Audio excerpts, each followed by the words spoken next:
እንግዲህ ቤተሰብ ቡታጅራ በአንድ እግር ቆማለች። ብሩክ ለምን ዝም እንዳለ አላቅም። ነገሩ ስለከበዳቸው ወደ ሚዲያ ማውጣት ስለከበደው ነው እንጂ ብሩኬ ቡታጅራ ያለውን ነገር እስኪ ለምን ግልጽ አያደርግልንም? ለኛ ለጨረቃ ፋሚሊ ማለት ነው። ለምንድን ነው ተሸፋፍኖ ተደፋፍኖ ያ ነገር ዝም የተባለው? የእዩ ጉዳይ ለምን ይመስላችኋል ቤተሰብ? ምንም እኮ ስለ እዩ ማንም የሚያነሳ የለም። ስለ እዩ ጉዳይ ብሩኬ ምንም አያነሳም። ይሄ ማለት ቡታጅራ ውስጥ እየተካሄደ ያለው ነገሩ ሁሉ እየተበጠበጠ እንደሆነ ነው የደረሰኝ መረጃው። ስለዚህ ቡታጅራ ያለውን ነገር ለምንድን ነው ቼክ ማታደርገው ብሩኬ? ሃይሚንም ከመረጃ አርቀሃት ይሄንን ነገር እንዳታቅ ያደረግከው ለምንድን ነው? ይሄ ተገቢ ነው ወይ ነው? ይሄን ነገር እያወቅ ዝም ካልክ ሃይሚም ታዝንብሃለች።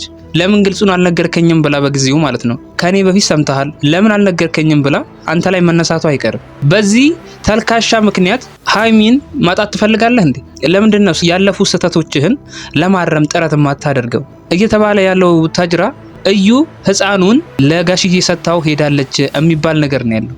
ይሄንን ነገር እንዴት አንተ አልሰማህም? ይሄን ሁሉ ትርምስምስ ነገር እንዴት ዝም ብለህ ታያለህ? በጎን ደግሞ ወንድምህ መከራውን እየበላ ነው ያለው ሀብ ከእዩ ጋር አደገኛ ሰጣ ገባ ውስጥ ገብተዋል እየተባለ ነው ያለው። ይሄን ሁሉ ነገር አንተ ለምን ዝም ትላለህ? አንተ ጥፋተኛ እንዳትሆን ወንድምህ መከራውን እየበላ ነው ያለው ቡታጅራ ውስጥ ከእዩ ጋር ማለት ነው። እዩ ደግሞ ከቡታጅራ ወጣለች እየተባለ ነው ያለው። ይሄን ሁሉ ጉድ እኛ ዩቲዩበሮች እየሰማን አንተ ያልሰማህበት ምክንያት ምንድነው ብሩኬ? ይሄ እኮ በጣም ወሳኝ ነገር ነው ለህይወት ላይ ትልቅ ለውጥ ማምጣት የሚችል ነገር እኮ ነው። የእዩን ጉዳይ ለምንድነው ችላ ብለህ የምታየው? ቆይ አንተ የምሬን እኮ ነው። ህይወትህን ባልታሰበ መንገድ ሊቀይረው ይችላል የእዩ ጉዳይ። ይሄን ትልቅ ጉዳይ ጊዜ ሰጥተው መፍትሄ የማትሰጥበት ምክንያት ምንድነው? ላንተና ለሃይሚ የወደፊት ህይወታችሁ እኮ ትልቅ እንቅፋት ነው። ይሄንን እንቅፋት የሆነ ነገር ደግሞ ገና ካሁኑ ከፊታችሁ ካላነሳው በመካከላችሁ ያለውን ነገር በሙሉ ሊያዘበራርቀው ይችላል። እየነገርኩ ነው ያለሁት። ሄኖክ ምን አለበል እና ቡታጅራ ያለውን ነገር ምንም በቃ እንዳልተፈጠረ ነገር ጆሮ ዳባ ልበስ ማለት ተገቢ ነው ብዬ አላምንም። በራሴ ምንም በቃ ተገቢ ነው ብዬ አላምንም። አሁን እኮ አንተ ብሩኬ አንተ እያደረክ ያለው ነገር የሆነ ቡታጅራ ምንም እንዳልተፈጠረ ነገር ምንም በቃ አይደለ ሰላማዊ እንደሆነ ነገር ነው እየሆንክ ያለው እያሳየህን ያለው ነገር። ለምንድን ነው ካሜራ እንዲያየው ያልፈለግከው? ለምንድን ነው ህዝብ እንዲያውቀው ያልፈለግከው? የእዩን ጉዳይ ነገሩ ከአቅም በላይ ሆኖ ነው ወይስ ምንድነው? ይሄንን ግልጽ አድርገህ ብትነግረን ነው የሚሻለው። ምንድነው ችግሩ? ባንተና በእዩና በህፃኑ መሃል ያለውን ነገር ለምንድነው ግልጽ ማታደርገው? መቼም እርግጠኛ ነኝ መውለዷን ሰምተሃል። የእዩ ማርገዝ ባንተ ህይወት ላይ ምን ያህል ተጽዕኖ እንዳደረሰ ባለፉት ጊዜያት አይተነዋል። አንተም አይተኸዋል። አንተም ምን ያህል ከሃይሚ ጋር የማይሆን ነገር ውስጥ እንደገባ ታውቀዋለህ። እንግዲህ አስበው ልጁ ሳይወለድ ይሄን ያህል ህይወትህን የመበጥበጥ አቅም ካለው ልጁ ከተወለደ በኋላ የሚያመጣብህን ነገር ለምንድን ነው መገመት ያቃተህ?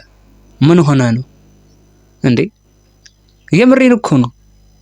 እዩንም መውለዷን ሰምተሃል። ያንን ሄደ ማረጋገጥ ነበረብህ። ሄደ አረጋግጠ ያለውን ነገር ግልጽ ማድረግ ነበረብህ ለሃይሚም ሆነ ለጨረቃ ፋሚሊ። ምክንያቱም የጨረቃ ፋሚሊዎች በጣም ደግ ከመሆናቸው የተነሳ በእናንተ ምክንያት በአንተ ምክንያት ይታመማሉ። ጭንቀት አይችሉ። አንዳንድ እህቶቻችን ማለት ነው ምንም ጭንቀት መሸከም አይችሉ። ስለዚህ ይሄን ያህል ልክ እንደ ቤተሰብ ነው የሚያዋችሁ። ይሄንን ነገር ደግሞ እናንተ መረዳት አለባችሁ ብዬ አምናለሁ። እና ያለውን ነገር የህፃኑን ጉዳይ ግልጽ ብታደርግና ለጨረቃ ፋሚሊ ግልጹን ብትናገር ነው የሚሻለው ብዬ ነው የማምነው። ካልሆነ ግን እንግዲህ አሁን ለጋሽዬ ህፃኑን ልጅ ሰጥተዋለች እየተባለ ነው። ጋሽዬ ህፃኑን ልጅ እንዲሁ ዝም ብሎ ይቀበላታል ብዬ አላምንም። የሆነ መረጃ ቢኖር ነው እንጂ ዝም ብሎ አይቀበላትም ህፃኑን ልጅ ማለት ነው። የሆነ ሊያሳምነው የቻለ ነገር አለ ማለት ነው ጋሽዬ እንጂ ጋሽዬ አስተዋይና በጣም አርቆ አሳቢ ሰው ስለሆነ እንዲሁ ህፃኑን እንዲሁ ከመሬት ተነስቶ እዩን ህፃኑን ይቀበላታል የሚል እምነት የለኝም። ይሄ እዩ እኮ ህፃኑን ልጅ ለጋሽዬ የሰጠችበት ምክንያት ሀብ ልጁን አልቀበልም ብሏት ነው። አልቀበልም ብሏት ነው። ሀብ አልቀበላት ሲል ለጋሽዬ ሰጠችው ልጁን። አየህ አይደለ? አሁን ብሩኬ ያንተ ጦስ ለወንድምህም እየተረፈ ነው ያለው። እሱ የማይሆን ነገር ውስጥ እየገባ ነው እዛ ከእዩ ጋር የማይሆን ንትርክ ውስጥ ማለት ነው። ይሄንን ንትርክ ደግሞ መፍትሄ ብትሰጠው ነው የሚሻለው። ካልሆነ ግን ህይወትህን ሊያመሰቃቀለው ይችላል። ጥሩ ይሆናል ብዬ አላምንም በራሴ። እንግዲህ የዛሬው ቪዲዮ ይሄን ይመስላል። ማታ እንገናኛለን። ቻው።